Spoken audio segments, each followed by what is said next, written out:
Je m'appelle donc Aliko Songolo, je suis de l'Université du Wisconsin aux États-Unis. Je ne sais pas si vous savez où ça se trouve, le Wisconsin. Si vous voyez un petit peu où se trouve Chicago, c'est un peu au nord, à 2 heures de voiture. Et je suis là à l'Université du Wisconsin, qui est l'une des meilleures universités du monde, bien qu'elle soit une illustre inconnue.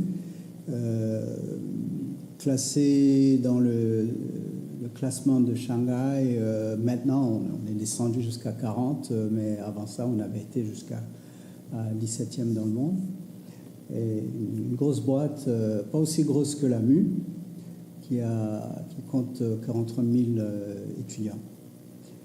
Et je suis professeur de littérature francophone au département de français et italien, et aussi professeur de littérature africaine en français et en anglais au département de... avant, il s'appelait le département de langue et littératures africaines. On a été un peu bousculé pour changer parce que, à cause des problèmes de budget, on était obligé de s'associer à d'autres départements. Et quand j'étais chef de département, on a fini par changer le nom à Études culturelles africaines. Pourquoi? Parce que nous faisions bien plus que les langues et les littératures. On faisait du cinéma, il y en avait qui faisaient la musique, etc. Donc c'était un peu pour faire voir la réalité telle qu'elle existe, mais ça nous a aussi ouvert des portes. À l'université du Wisconsin, il y a à peu près 70 spécialistes de l'Afrique, qui ne sont pas tous dans le même domaine, qui sont dans des disciplines différentes. Et par exemple, un politologue peut très bien faire des choses culturelles.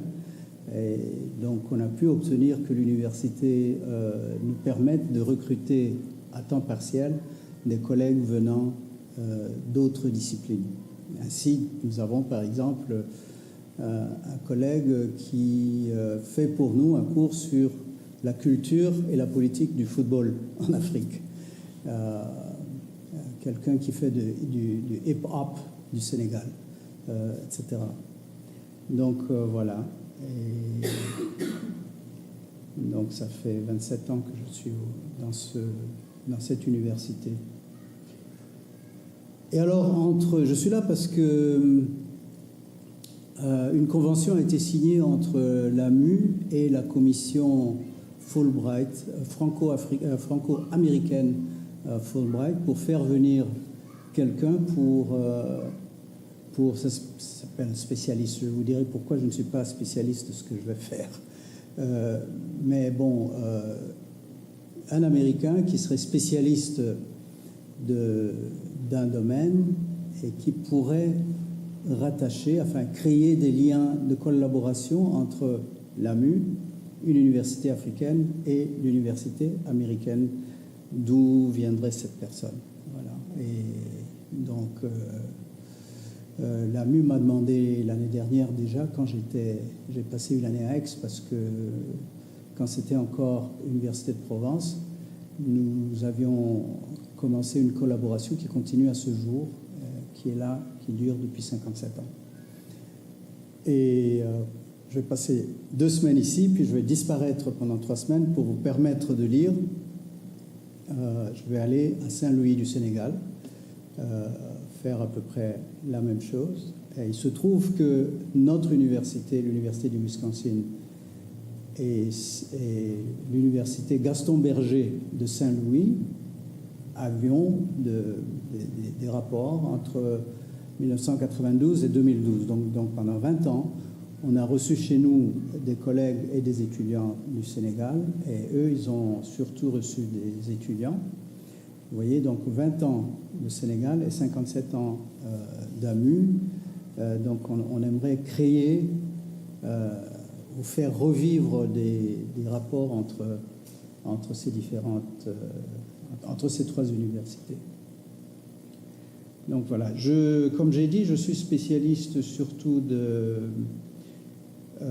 littérature francophone d'Afrique et de la Caraïbe et très marginalement du Québec et du cinéma africain francophone. Mais en faisant des cours de cinéma, de littérature francophone, je fais toujours un crochet nécessaire, je pense, vers les États-Unis, les rapports entre la littérature noire américaine d'une certaine époque et la littérature ou les littératures francophones, notamment d'Afrique et de la Caraïbe. N'est-ce pas? Et j'ai fait ça pendant de très nombreuses années. Chaque fois que je fais un cours introductif, je fais ce crochet-là. Et maintenant, j'ai décidé d'examiner un peu de plus près ce crochet, parce que c'est un crochet important, comme nous allons le voir. Ok, je vais m'arrêter là pour l'instant, pour que je sache ce que vous faites, quels sont vos intérêts et pourquoi ce séminaire vous a intéressé. Alors, on commence par où? Si on commençait par Carla.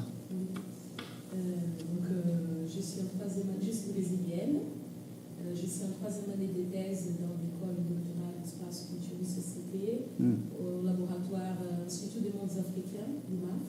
Et donc, moi, je travaille sur des études visuelles sur l'esclavage urbain à Rio de Janeiro, donc la représentation de l'esclavage urbain et les liens qui vont s'entretenir avec la représentation de la traite négrière, donc depuis Angola surtout. Et donc, à la base, je suis littéraire. J'ai eu un diplôme de lettres classiques modernes au Brésil. Et au Brésil, donc, je faisais une recherche sur la littérature noire, la littérature afro-brésilienne, donc les écrivains du 19e siècle qui sont soit des métis, plutôt des afro-brésiliens.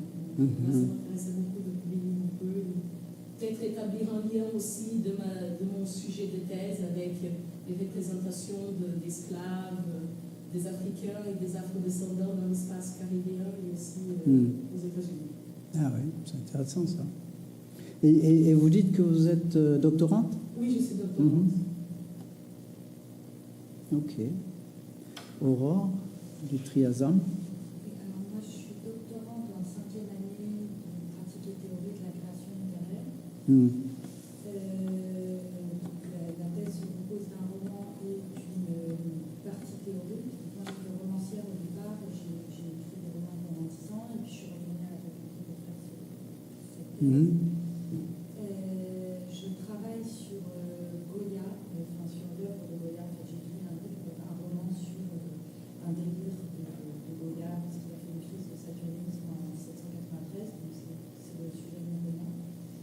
Mais si je me suis intéressée à ce séminaire, c'est parce que j'ai donné cette année des cours à l'Institut franco-américain d'Aix-Marseille de traduction.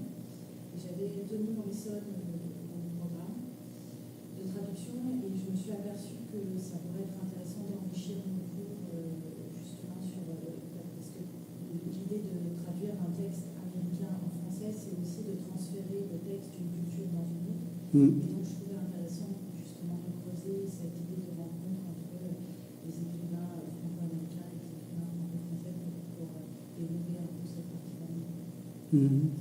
Donc, vous avez au moins un roman à votre actif? J'en ai 3 sous mon nom, 2 sous pseudo, et je suis traductrice aussi de romans américains, donc j'ai fait une vingtaine de traductions. Vous me direz comment traduire. J'ai envie de le faire, mais c'est très difficile justement pour transposer ce qui se dit dans une culture dans une autre. Justement, je m'étais demandé justement sur un texte de Morrison sur le terme the N-word, comme on dit aux États-Unis, était traduisible en français parce qu'il n'a pas du tout la même charge aux États-Unis et en France. Et donc, c'est une question qui s'est posée dans mon cours de traduction avec les étudiants parce qu'il n'y a pas la même charge, on ne met pas la même charge en France et aux États-Unis. Parce qu'il y a le dire et puis il y a la prohibition de le dire. Aux États-Unis, il y a cette prohibition qui est peut-être moins poussée marché en France. Enfin, Oui, en oui. tout cas, elle ne porte pas forcément sur le public blanc, justement. Oui. C'est-à-dire qu'aux États-Unis, le public couvert a le droit de prononcer, alors que c'est ce que j'ai découvert pendant ce cours-là, parce que les étudiants m'ont fait remarquer qu'on ne prononçait pas ce mot-là, je ne le savais pas. Et donc, je me suis posé la question de savoir si c'était traduisible, du coup, parce que c'est parce qu'il n'est peut-être pas frappé de la même charge émotionnelle en France, en tout cas. Oui, oui, oui. Quand vous trouverez une solution, vous me direz. Ouais. Maureen? Moi, je suis pas du tout dans ce contexte-là dans ma vie de tous les jours. Je suis doctorante en maladie infectieuse, scientifique. Ben, c'est très bien. Et voilà, je fais de la biologie pure et dure. Par contre, je suis de Fort-de-France et voilà, mon père il a eu Césaire Ah ouais. 3 ans et j'ai grandi dans ça et j'étais dans des lycées où il y avait des professeurs qui étaient un peu rebelles et qui s'écartaient un peu des programmes franco-français et qui insistaient pour Ouais. mettre Alker au programme, pour mettre Césaire, pour mettre la négritude et tous les mouvements qui n'étaient pas forcément dans les livres d'histoire, parce qu'on avait de bons programmes qui enseignaient ici en France hexagonale et qui ne fait pas forcément cas de tout ce genre de choses-là, mais j'ai toujours eu des profs en Martinique qui avaient leur petit livre à côté, qui ont voulu quand même insérer ce genre de choses-là, et c'est quelque chose qui m'a toujours intéressé, que je lis à côté de ma thèse. Bah, c'est très bien. Vous serez un peu gâté déjà ce matin, je crois, pour commencer. Ce ne sera pas Césaire, ce sera quelqu'un qui joue Césaire tout à l'heure. Oui, je lisais pas plus tard que ce matin une lettre ouverte de Mabankou au président Macron concernant justement les questions de francophonie et tout ça, et qui dit que l'étudiant américain, parce que Mabankou, vous le connaissez, ça vous dit quelque chose, Mabankou? Parce qu'il enseigne à Los Angeles, et il dit, ce qui est vrai, que l'étudiant américain qui fait un cursus de français connaît beaucoup mieux les littératures francophones que son homologue français, parce que les lettres francophones sont devenues très populaires, en partie parce que c'est là où on trouve le plus grand nombre aujourd'hui, peut-être un peu moins maintenant, de postes d'enseignement, dans le supérieur en tout cas. Ouais. Donc, voilà. Alors, Niama Moussa, vous n'êtes pas là, ou Anouchka plutôt. Marjolaine? Oui, moi je suis doctorante en première année de lettres. Et je travaille sur des récits qui racontent l'expérience de la migration et du transnationalisme. Et dans un corpus d'auteurs féminines qui règnent de différentes régions de la francophonie. Vous couvrez tout. Ouais. Et quand vous dites doctorante en première année, c'est-à-dire que le nombre d'années, vous avez combien d'années quand vous êtes en doctorat? On est censé avoir 3 ans. Ouais. Mais éventuellement, on peut faire une 4e, 5e année. C'est plus dur de s'inscrire au-delà de 4 ans. Oui, oui. Parce que chez nous, je crois qu'on ne compte pas ça comme ça. Une fois qu'on a fini de passer ces examens, il y en a qui prennent 5, 6, 7 ans avant de terminer leur thèse. Et c'était le cas avant, on a eu maintenant qui fait 10 ans de thèse, j'imagine qu'elle est soutenue en 10e année, mais l'université a tendance à donner Césaire. Ah oui.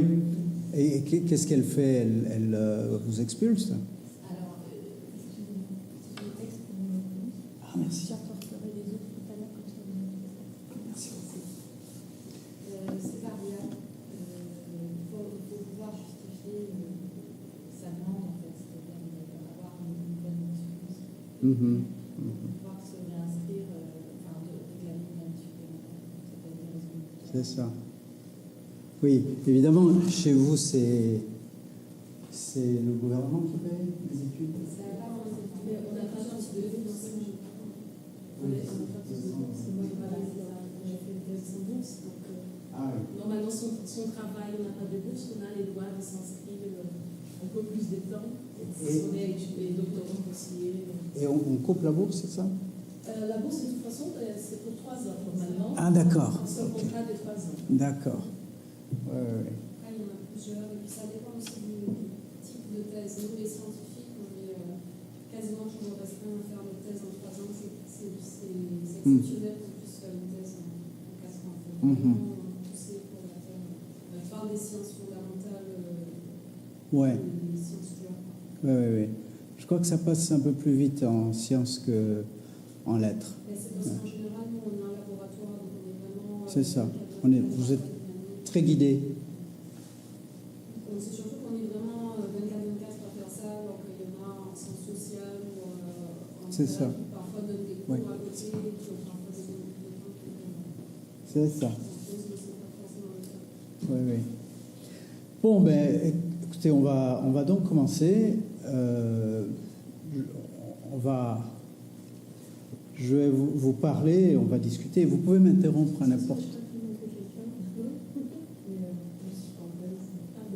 Ah, pardon.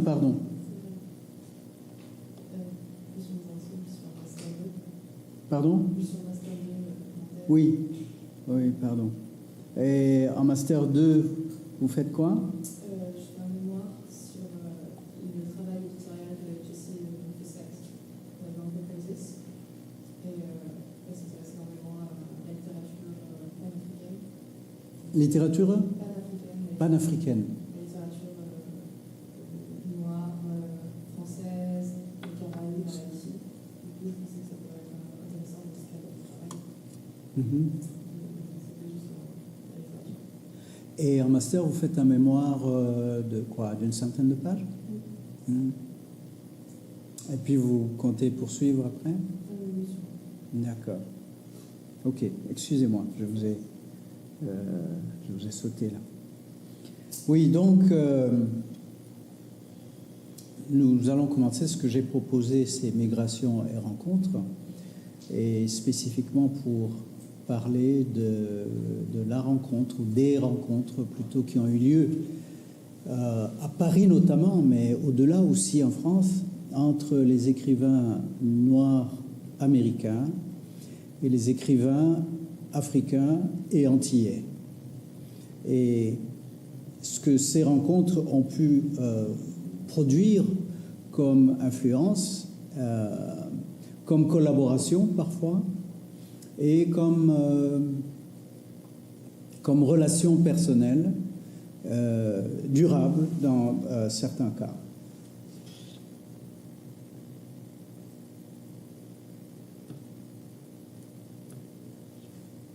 Et attendez un peu, ceci ne bouge pas. Voilà. Et l'objectif du cours, c'est d'explorer ces rapports qui sont souvent complexes entre les écrivains noirs américains, les écrivains francophones de l'Afrique subsaharienne et des Antilles à Paris. Et je mets l'accent sur 4 décennies entre 1920 et 1960. 1920 représente en quelque sorte le début de ce qui s'appelle la Harlem Renaissance, un mouvement littéraire qui a été créé, je dirais, entre 1918 et 1928 à peu près, donc à peu près une décennie. Mais ces rapports ont débordé ces dates et sont allés au-delà. Et je vais jusqu'à une deuxième génération qui n'est pas à proprement parler de la génération de Harlem Renaissance, mais qui en garde toutefois un certain nombre de propriétés, un certain nombre d'acquis littéraires, un certain nombre de rapports.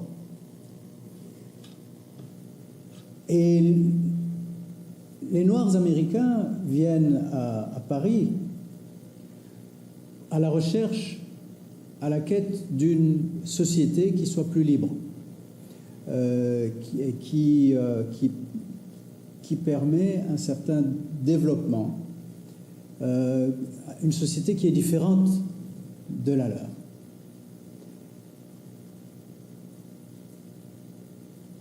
Et là, je vais tout d'abord vous parler du plan du cours.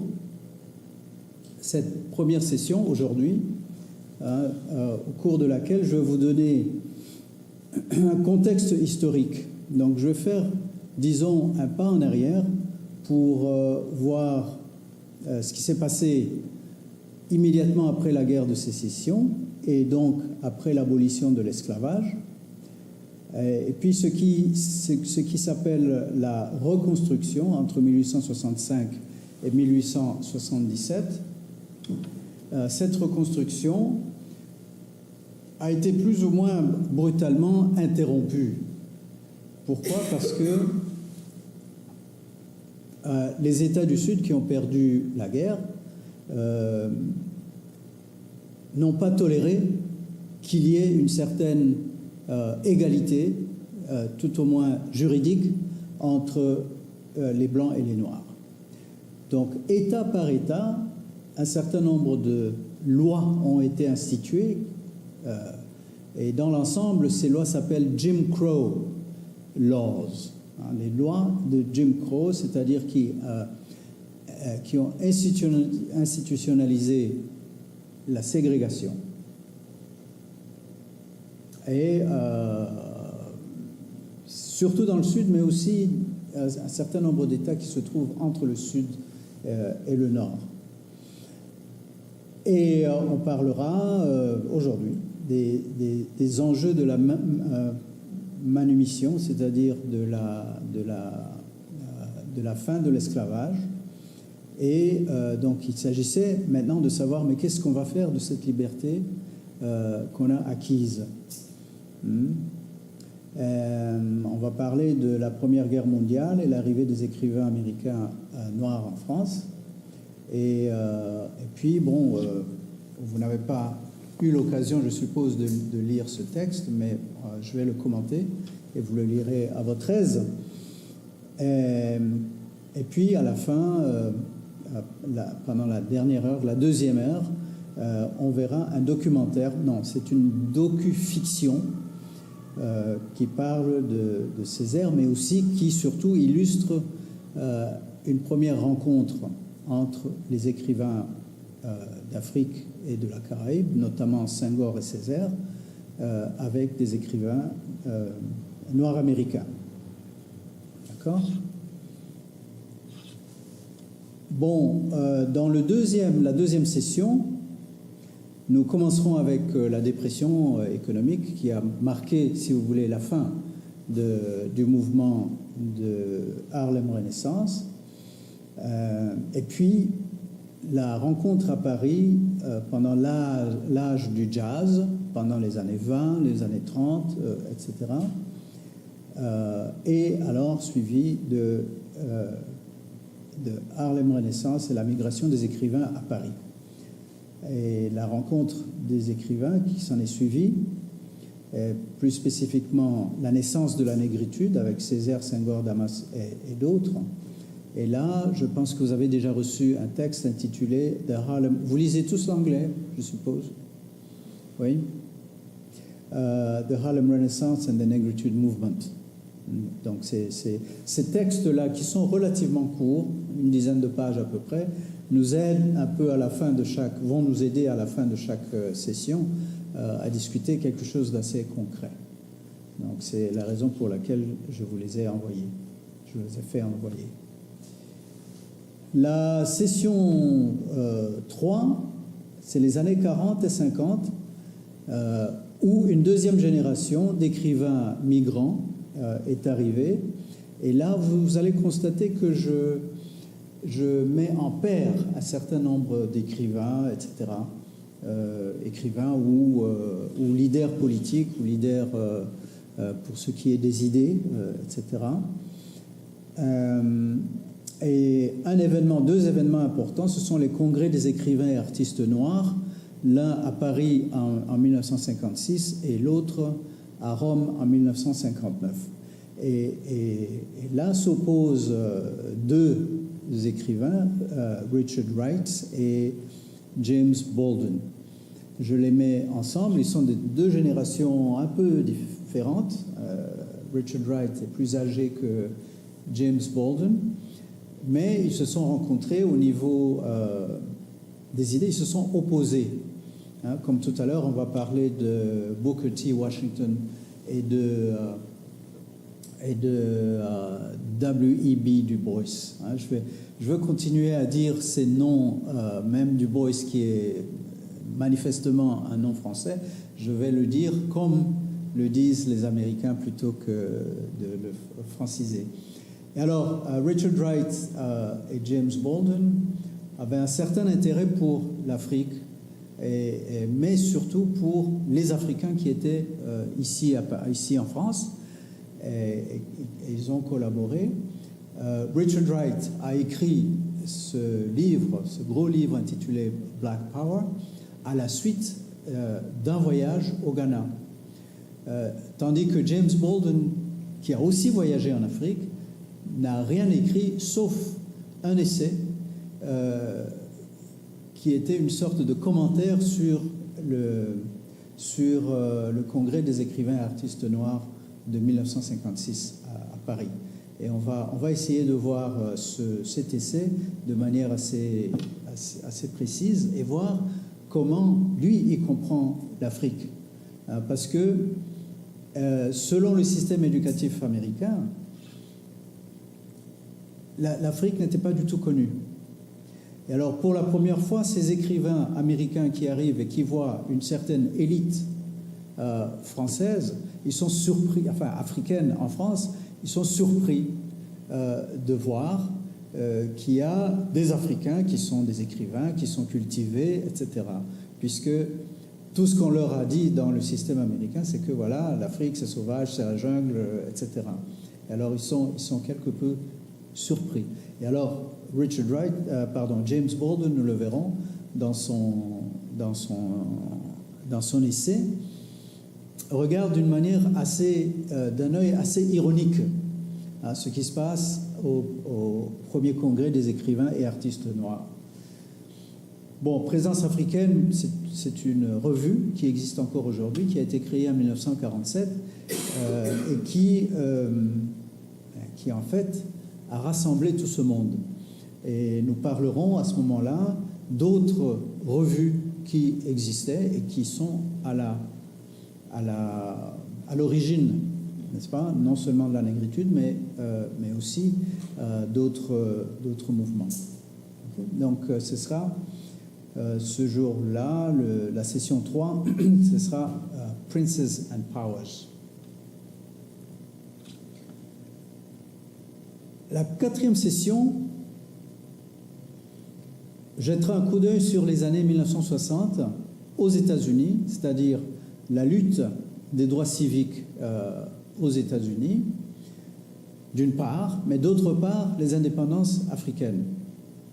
N'est-ce pas? Si on commence par voir un peu, en 1919, l'organisation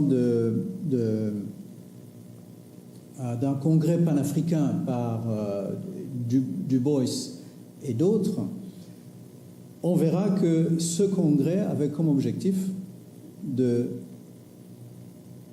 d'essayer de faire libérer l'Afrique. Hein? Mais cette lutte va durer pratiquement presque 50 ans. Et après plusieurs congrès panafricains.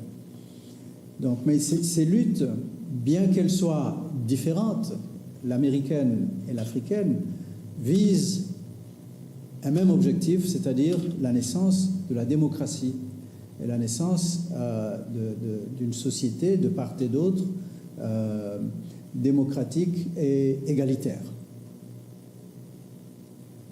Bon, nous verrons également une figure singulière, un écrivain qui s'appelle Chester Himes, je ne sais pas si vous en avez entendu parler, noir américain qui est venu pendant les années 50, donc qui est de la même génération que Richard Wright et James Baldwin. il n'a pas connu le succès aux États-Unis. Mais il est arrivé en France et tout de suite, il a été adopté par une maison qui publie la série noire. Hein, donc il écrit des romans policiers, le polar. Et en fait, il a dit, voilà, moi je ne suis plus un écrivain américain, je suis devenu un écrivain français. Mais il n'a jamais écrit en français, il a écrit en anglais et ses romans ont été traduits. Mais il y a un phénomène qui s'est passé alors, c'est que ces romans sont devenus les romans traduits sont devenus populaires parmi les jeunes Africains de cette époque-là, et puis après, de sorte qu'on retrouve aujourd'hui des traces de l'œuvre de Chester Himes dans les romans contemporains. Donc ça pour moi, c'est très intéressant parce que c'est à la fin d'une période et puis on constate une certaine renaissance de l'influence de quelqu'un comme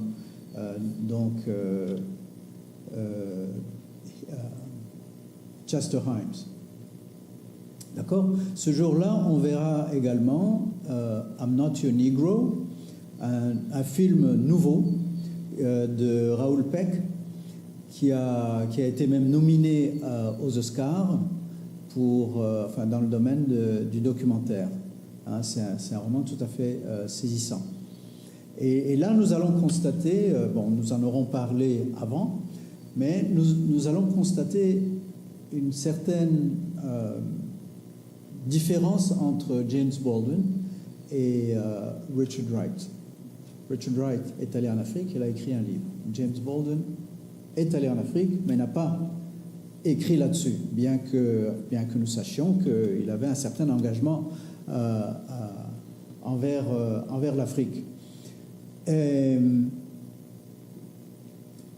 Richard Wright a décidé de quitter définitivement les États-Unis. Exil permanent. Migration permanente en France. Il est mort à Paris en 1960. Par contre, James Baldwin, qui était aussi engagé envers l'Afrique d'une certaine manière, était plus engagé envers les États-Unis. Et à un certain moment, il a décidé de retourner aux États-Unis pour aller se battre pour les droits civiques. Il a dit, voilà, c'est bien beau d'aider la France, les minorités françaises, etc., mais je reste quand même, j'ai quand même une certaine responsabilité envers les États-Unis ou envers mon peuple noir américain. Il est retourné là-bas pendant un temps. Mais finalement, lui aussi, il est mort pas loin d'ici, à Saint-Paul-de-Vence. Il est enterré aux États-Unis, mais il est mort dans une maison à Saint-Paul-de-Vence, qui était sa maison. C'est là où il a passé ses derniers jours. Donc, et Raoul Peck je ne sais pas si vous le connaissez, hein, c'est un cinéaste très engagé. On en parlera plus tard. Hein, il a fait 2 films sur Lumumba. Il a fait des films. Il est d'origine haïtienne. Il a fait des films sur Haïti, hein, évidemment, également. Mais nous parlerons de son film à ce moment-là. Et enfin, donc, je partirai donc pour le Sénégal, où je passerai 3 semaines. Je ferai à peu près la même chose, sauf que eux, ils auront moins de temps de lecture que vous.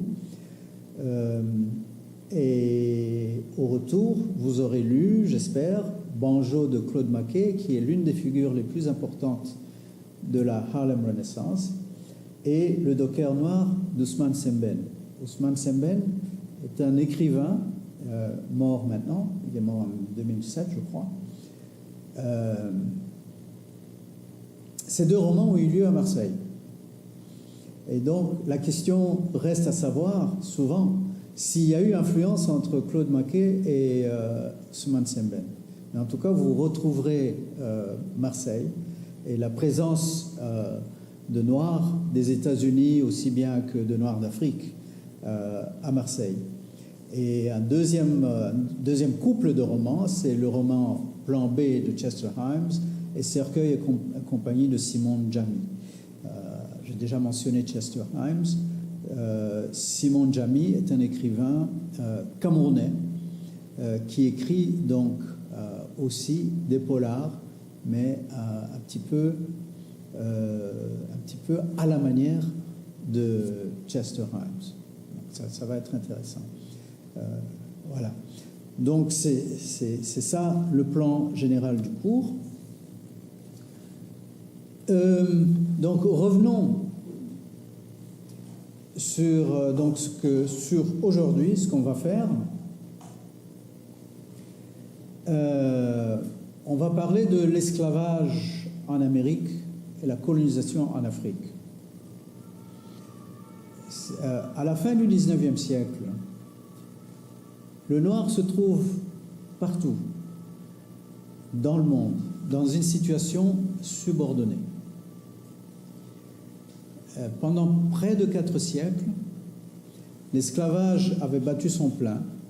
Des millions d'Africains avaient été brutalement arrachés à leur sol et vendus comme du bétail sur les marchés des Amériques pour exploiter les nouvelles terres que l'Europe avait découvertes. Et il faut comprendre découverte, il faut mettre des guillemets autour de découverte. C'est-à-dire que les terres étaient là, il y avait des gens, c'était pas une tabula rasa, mais il y avait des gens qui y vivaient. Mais en tout cas, l'Europe s'est intéressée et les esclaves avaient ensuite subi un processus de dépersonnalisation et de destruction systématique de tout vestige reconnaissable de leur culture originelle, leur culture africaine. Et en même temps, de l'autre côté de l'Atlantique, en Afrique, les puissances européennes étaient entrées en compétition pour la conquête et l'exploitation du continent africain, déjà privé de ses ressources humaines les plus actives. Vous savez que pendant l'esclavage, on ne cherchait que les plus forts, les femmes, les jeunes hommes, etc. On ne prenait pas les malades, on ne prenait pas les vieilles femmes, on ne prenait pas les vieux hommes. On ne cherchait que des gens qui pouvaient travailler. Dans le Nouveau Monde, n'est-ce pas, les populations autochtones avaient déjà été décimées par l'exploitation et l'Europe a donc décidé d'aller en Afrique chercher des esclaves, chercher des gens qui pouvaient aller travailler dans les champs, etc. Et pour éviter de se faire la guerre, parce que vous savez que quand les explorateurs européens sont allés en Afrique et ont commencé à prendre des esclaves, ils ne s'engageaient pas à l'intérieur des pays. Ils faisaient surtout les côtes. Mais après que l'esclavage a été interdit, n'est-ce pas, ils ont cherché pour remplacer leur commerce. Ils ont décidé d'entrer à l'intérieur de terre et les Britanniques rencontraient les Français, les Portugais rencontraient les Danois, etc. De sorte que parfois ils se trouvaient en train de se battre pour gagner des territoires. Et c'est ainsi pour éviter de se faire la guerre, les Européens avaient convoqué la conférence de Berlin en 1884-1885, dont la réalisation notoire fut le partage unilatéral de l'Afrique parmi les grandes puissances de cette époque-là. Donc c'est un peu ça, disons grosso modo, l'histoire donc de l'esclavage. Si je dis triangle commercial, ça vous dit quelque chose? Non. J'apporterai une petite carte la prochaine fois. Eh bien, si vous pouvez vous imaginer, donc, d'un côté, le Nouveau Monde, les Amériques, de l'autre, l'Europe, et puis au sud, l'Afrique, n'est-ce pas? Si vous pouvez vous imaginer les Européens venant en Afrique, emportant des esclaves vers le Nouveau Monde, et puis les matières premières exploitées allant vers l'Europe. Voilà le triangle. Et donc ce triangle-là a permis au XIXe siècle le développement de l'industrialisation de l'Europe. C'est-à-dire que sans la main-d'œuvre africaine et sans les matières premières du Nouveau Monde, la révolution industrielle du XIXe siècle en Europe n'aurait pas eu lieu. Ou bien elle aurait été tout autre chose que cela. Voilà. Donc, aux États-Unis, revenons aux États-Unis, la guerre de sécession, comme on l'appelle en français, là-bas aux États-Unis, ça s'appelle la guerre civile. Elle a été déclenchée à cause du désaccord entre le Nord et le Sud sur l'esclavage. Et cette guerre a duré entre 1861 et 1865. 1861, c'est le président Lincoln qui était président et qui a aboli l'esclavage en 1865. Cette période de la guerre et de l'abolition a été suivie par la reconstruction. Et la reconstruction a eu lieu entre 1865 et 1877. Et la reconstruction, essentiellement, c'est un effort de faire changer les États du Sud pour qu'ils se mettent au pas à la nouvelle manière de faire les choses. C'est-à-dire exploiter les terres non plus avec des esclaves, mais avec des travailleurs libres. Mais ceci a causé une réaction assez violente qui s'appelle, ce que j'ai mentionné, les lois de Jim Crow. Entre 1970, et ces lois ont duré jusque vers les années 1960. Et en fait, vous pouvez encore en trouver dans certains États du Nord. Et c'est pendant la reconstruction, il y a eu au Congrès, par exemple, des Noirs qui avaient été élus pour servir comme membres du Congrès. Mais à partir de ces lois de Jim Crow, tout a été arrêté et les lois discriminatoires ont pris le dessus. Donc, oui. Juste savoir, ces lois étaient appliquées sur l'ensemble des Noirs américains? Mais écoutez, l'autre jour, j'ai jeté un coup d'œil sur ces lois. Et en fait, dans le système américain qui est fédéral, n'est-ce pas? Il y a des lois fédérales, mais il y a aussi des lois des États. C'est-à-dire que toute la guerre a eu lieu surtout pour que les États puissent ne faire que ce qu'ils veulent. Alors, ce qui s'est passé pendant l'époque de Jim Crow, c'est que il y avait les lois fédérales, mais elles n'étaient pas obéies forcément dans chacun des États. Donc, les lois de discrimination, ce côté-là appartenait aux États. Ouais. Donc, vous allez voir que la Caroline du Sud, à un moment, a interdit les mariages interraciaux. Mais ce n'était pas le cas, par exemple, au Massachusetts. Donc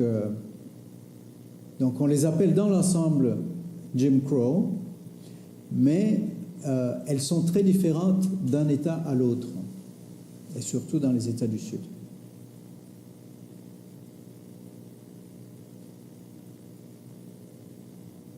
Donc voilà. Donc le bilan, c'est un peu ce que j'ai donné, car, n'est-ce pas, avec ces lois, avec la reconstruction, n'est-ce pas, le noir se trouvait partout dans une situation de subordonné.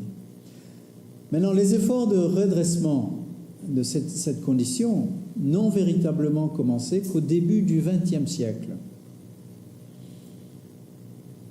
Encore que déjà à la fin du XIXe, avec la manumission, en 1865, s'est posé le problème à savoir que faire de l'émancipation ainsi acquise pour assurer un avenir viable aux Noirs américains. C'était une question extrêmement importante.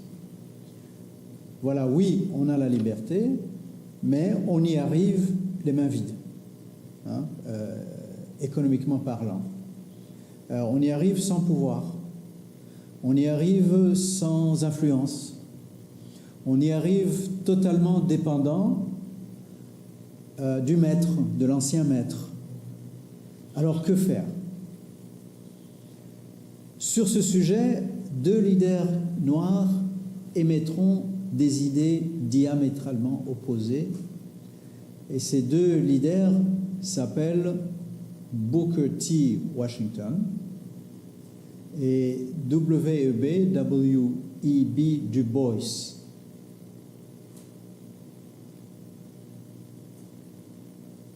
Et bon, ils sont on verra tout à l'heure quelles sont ces idées quand on va. Je vais un peu résumer ce texte que vous n'avez pas lu. Mais leurs idées sont tout à fait différentes. Je vais les résumer ainsi. Booker T. Washington, pour sa part, voulait que le noir reste soumis et que, en tant que quelqu'un qui n'a pas de pouvoir, qui n'a pas d'argent, il ne peut mieux faire que de rester soumis, de travailler dur et ainsi de progresser dans cette société. Et de travailler, et s'il doit être instruit, de s'instruire pour le travail manuel, pour le travail industriel. Alors que W.E.B. Du Bois, ses idées étaient tout à fait contraires, c'est-à-dire qu'il faut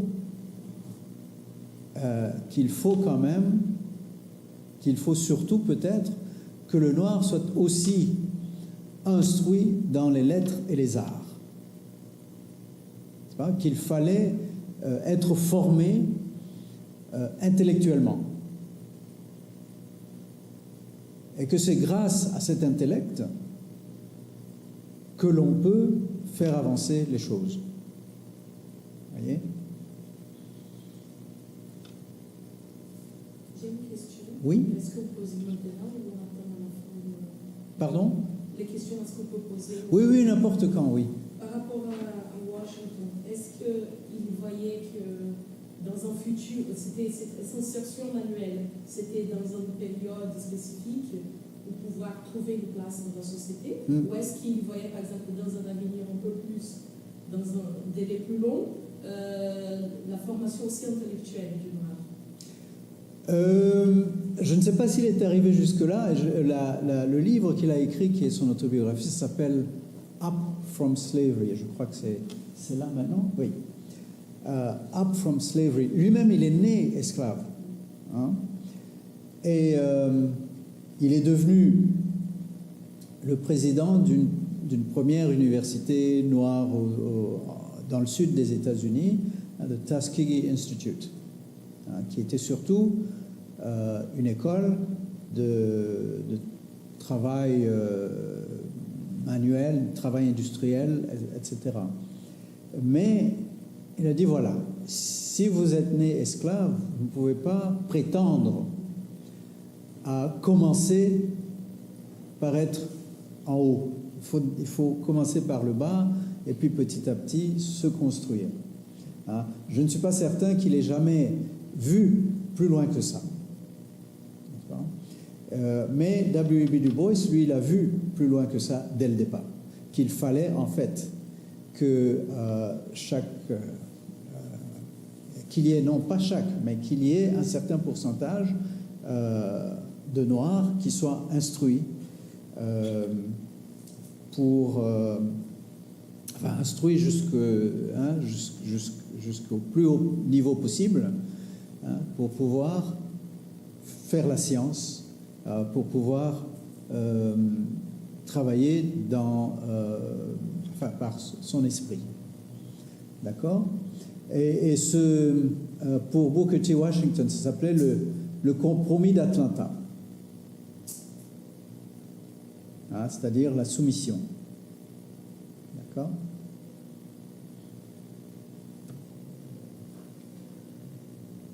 Du Bois, philosophe et homme politique,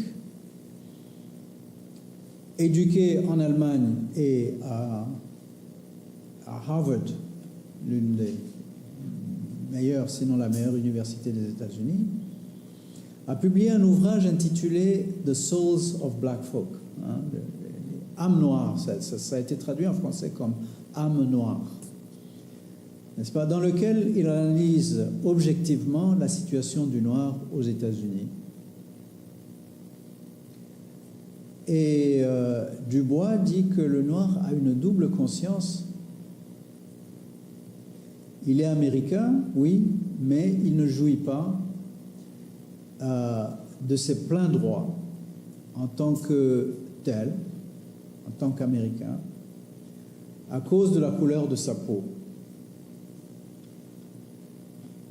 Et il dit ceci: c'est un sentiment étrange, dit-il, que cette impression de toujours se regarder à travers les yeux des autres, de mesurer son âme à l'échelle du monde qui vous regarde avec amusement, mépris et pitié. N'est-ce pas ? Et alors, les deux, je vais les appeler protagonistes, mais en réalité, ils ont, pendant un temps, vous le verrez dans ce texte, ils ont bien travaillé ensemble pendant un temps, mais même quand ils travaillaient ensemble, il y avait une certaine différence d'âge. Je ne sais pas si vous avez remarqué que Booker T. Washington est né en 1856 et est mort en 1915, alors que W.E.B. Du Bois est né en 1868 et mort en 1963. Et il faut que je souligne et que j'insiste que finalement Du Bois a décidé de s'exiler à la fin de sa vie. Il est allé mourir au Ghana. N'est-ce pas ? Le Ghana qui est devenu indépendant en 1957, qui était, je pense, le premier pays subsaharien à devenir indépendant en 1957. Et voilà, Du Bois prône the talented tenth, c'est-à-dire 1/10 de la population des jeunes noirs américains doivent être formés dans les lettres et les arts, doivent être formés en philosophie, en sciences, n'est-ce pas, et pas seulement à travailler avec leurs mains. Et c'est ainsi qu'ils pourront tout d'abord se sentir fiers et puis pouvoir contribuer aux œuvres de l'esprit. Et que ça, c'était peut-être plus important que de travailler avec ses mains. Non ?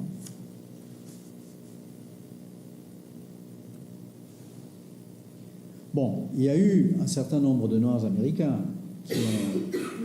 qui qui ont contribué autrement à différentes manières de traiter avec la manumission. L'exemple de Marcus Garvey, qui a fondé the Universal Negro Improvement Association, UNIA, Universal Negro Improvement Association, lui, il prône le retour à l'Afrique. N'est-ce pas? Il a même créé une compagnie, enfin des bateaux, pour retourner en Afrique.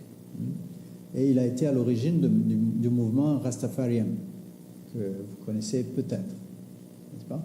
Mais ceux-là ne sont pas les seuls à connaître l'Afrique.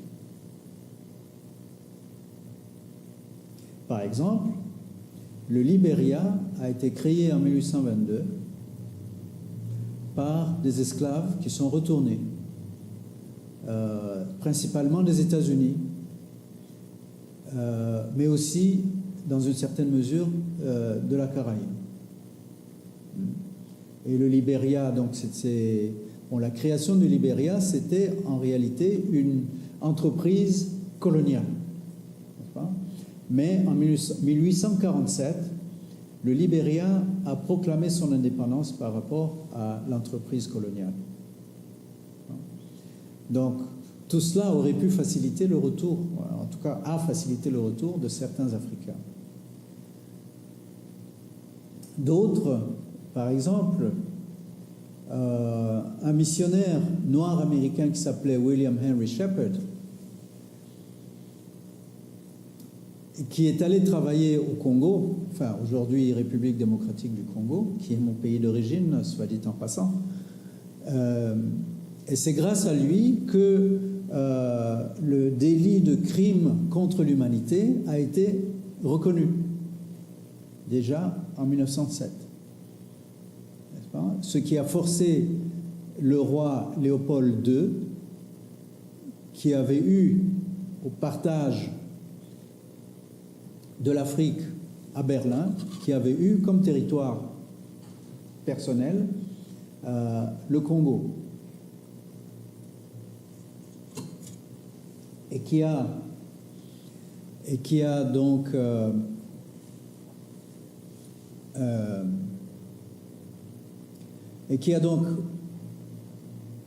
convaincu la communauté internationale de l'époque de forcer Léopold II à céder le Congo à la Belgique comme colonie plutôt que comme propriété personnelle. Donc ça, c'était un noir américain qui avait fait cet effort-là. Et enfin, W.E.B. Du Bois, dont on a parlé tout à l'heure,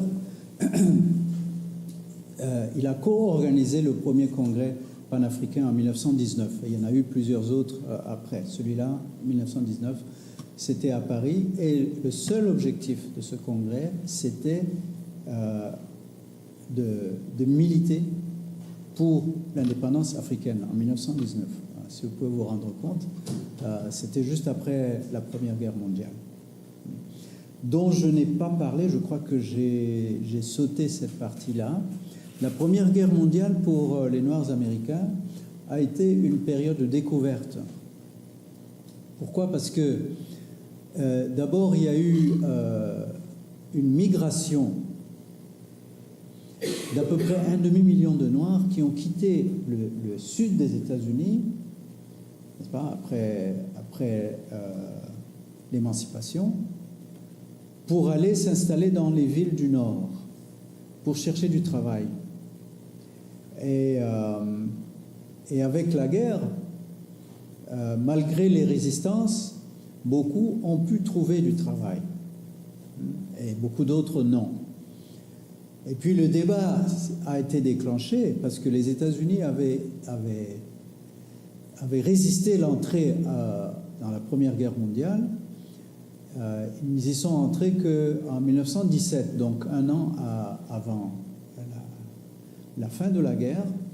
Mais la présence américaine a été décisive pour la Première Guerre mondiale, notamment en France, n'est-ce pas? Et après beaucoup d'hésitations, tout d'abord officielles, et puis finalement, quand le président de l'époque, qui était Wilson, a décidé d'entrer, finalement, il y a eu jusqu'à 200 000 Noirs américains qui sont allés en Europe, et notamment en France, pour faire la guerre. Et là, ça a été une grande découverte, n'est-ce pas? Puisque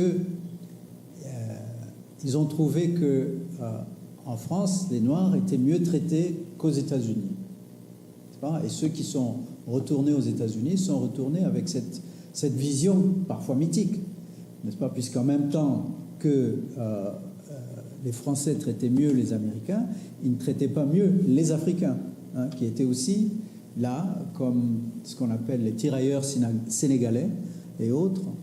Hein. Mais en tout cas, pour les Noirs américains, ils sont retournés aux États-Unis avec cette idée que voilà, en France, on est mieux traité, on est plus égalitaire, on est mieux reçu. Ce qui a contribué à convaincre beaucoup d'autres Américains qui n'étaient pas soldats à venir visiter la France, et notamment les écrivains à partir de la fin du début des années 20 déjà, sinon avant. Ok. D'accord. Bon,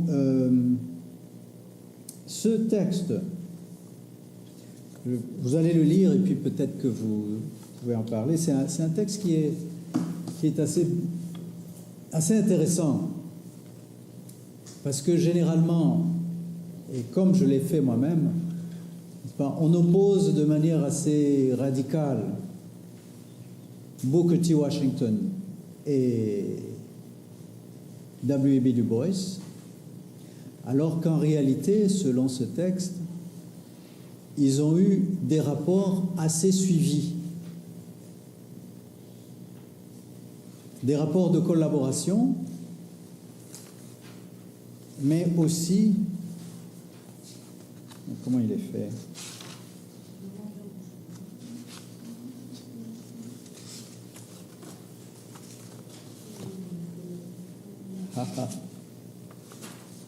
Non, le texte n'est pas là.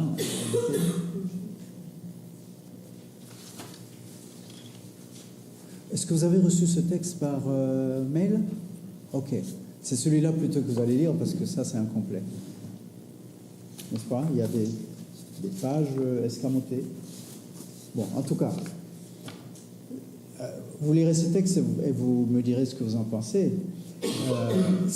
Je l'aime bien parce que c'est un texte qui est assez mesuré et qui montre les deux faces des deux hommes, hein, qui se sont présentés, enfin, qui ont été souvent présentés comme diamétralement opposés, alors que pendant longtemps, pendant au moins 10 ans, ils ont collaboré, non pas parce que leurs idées étaient les mêmes, mais parce qu'ils trouvaient des choses complémentaires à se dire, à échanger, et bon, mais aussi parce que Booker T. Washington avait beaucoup de pouvoir aux États-Unis. À cause de ça, ce que moi j'appelle sa compromotion, il a été très bien traité par le pouvoir. Et donc, Du Bois, qui était beaucoup plus jeune et qui cherchait du travail, au départ, hein, voulait que Booker T. Washington l'aide, et parfois Washington lui offrait des postes qu'il finissait par refuser, et surtout parce qu'il ne voulait pas non plus se compromettre. Donc c'est l'essentiel de ce texte, enfin vous le lirez. Ok ? Bon, là je vais m'arrêter là pour aujourd'hui, pour ce qui est de cette partie-là. Et je vais peut-être vous accorder 5 minutes de repos là. Mais ce qu'on va faire tout à l'heure, c'est de voir un film de 50 minutes, 53 minutes, qui est une sorte C'est une fiction, une docu-fiction. Les différents personnages réels sont joués par des acteurs.